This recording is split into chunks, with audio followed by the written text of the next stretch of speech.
আসসালামু আলাইকুম। দেখতে দেখতে আজকে আমার 75 ডে চ্যালেঞ্জের প্রথম দিন। তো অনেক কষ্টই করলাম আজকে, মোটামুটি সবগুলো ওয়ার্ম আপ করা শেষ। আমার সাথে আজকে আমার আইছে আমার ভাইগনা ছোটোটা, কালকে আইছিল বড়টা, ওটা কালকে স্কুলে যায় দুপুরবেলা হাত মানে ব্যথা হয়ে গেছে, পরে এক্সরে করা হয়েছে তো ওটার আসতে পারিনি। ওই যে আমার বাইশটা পাওয়ারফুল বডি সাথে আইসে ওর আব্বু। আজকে ভাই আমার অফিস ছুটি, এই জন্য ভাই আজকে আইসে আমার সাথে।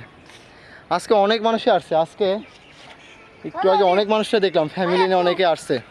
শুক্রবার দিন একটু মানুষের আনাগোনা একটু বেশি দেখা যায়, শুক্রবারের দিন মানুষের একটু আনাগোনা একটু বেশি হয়, কারণ সবাই নর্মালি ছুটি থাকে। অনেক মানুষই আইছিল। তো আমরা মোটামুটি আমাদের ওয়ার্ম আপ শেষ, এখন আমরা সবাই একটু রেস্ট নিতেছি। এই তো বাসায় যাওয়ার পালা আমাদের এখন।